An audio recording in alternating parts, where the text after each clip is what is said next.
If you're like me, One Punch Man is probably one of your favorite series. For me, it's my favorite manga. For those who don't know, One Punch Man was originally created by mangaka One and was written and illustrated by him and was released as a webcomic. Later on, it'd be taken on and illustrated by talented manga artist Yusuke Murata to be released as an official novel. Then in 2015, it'd be picked up and then animated by the studio Madhouse to be an actual anime with 12 episodes in its season. Season 1 of One Punch Man was dropped with immense praise due to its high quality, animation, defining fight scenes, and excellent humor.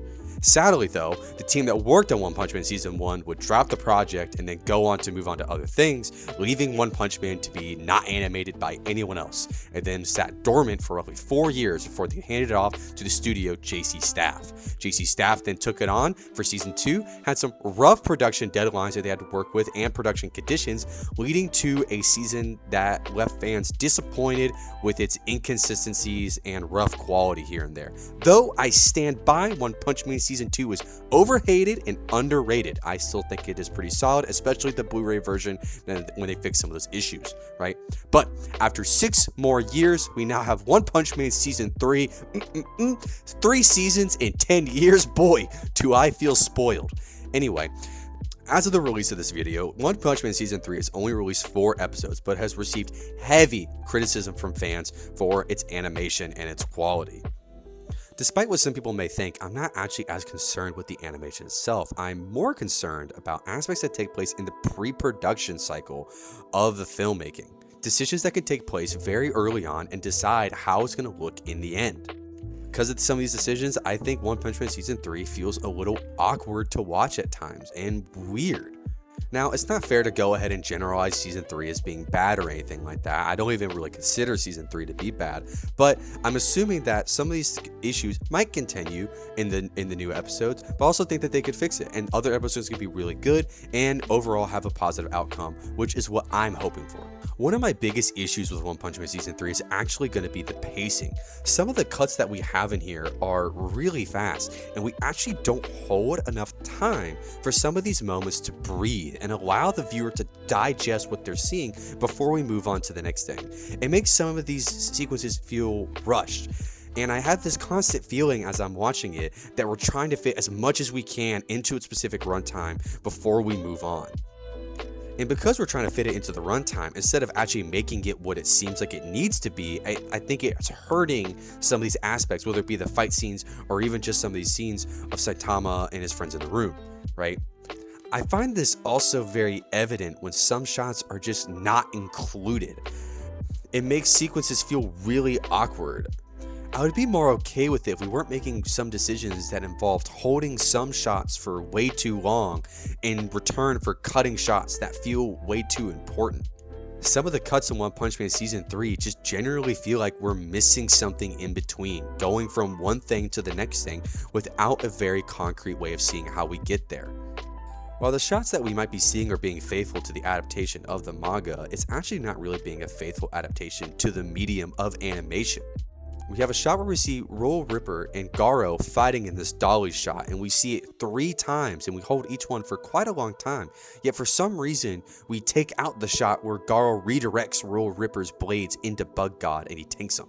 It makes it very strange because the sequence where Bug God then hits him afterward feels like it's missing a moment because we just jarringly cut to that and we broke the flow of the fight. This doesn't even happen just in fight scenes. It can also happen when we're talking. Look how fast Saitama here changes into a suit, and we don't even hold a shot of him putting on his glove for that long in the slightest. I find this to be evident and come up consistently in different scenes and in each of the episodes, and I find it to be and I find it to hinder my ability to watch it because I feel like there's something missing. Scenes, sequences, and shots are designed to flow together in this harmony, but when you take one out, you break that flow and disrupt that harmony, and you leave the viewer saying, well, how did we get to here? What's happening? And that's how I feel when I'm watching some of these parts.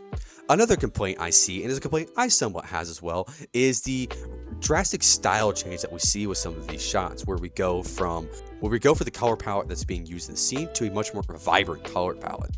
Scenes like this are not necessarily bad and can definitely work. I mean, just look at the SpongeBob gross up, as they call it, where it's something completely different from what we're used to, yet does it break that flow that I was talking about and is used to emphasize something that we're talking about.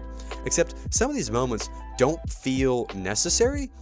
A lot of the time they use a specific color palette that is universally used between a lot of these shots, and they don't match the tone for each shot.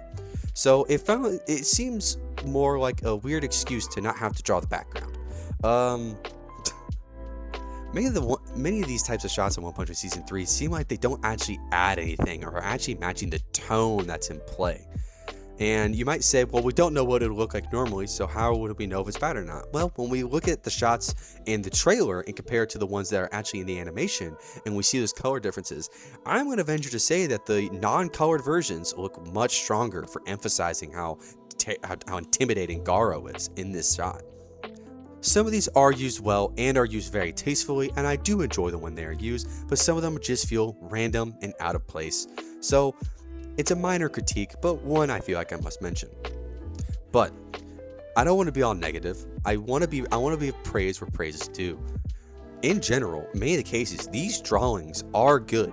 We have really solid illustrations here on the page and solid backgrounds in almost everything that we've seen, right? And the style itself is very well done and very enjoyable. A step up from what we saw in Season 2 and has many similarities to what we saw back in Season 1, which is very well liked.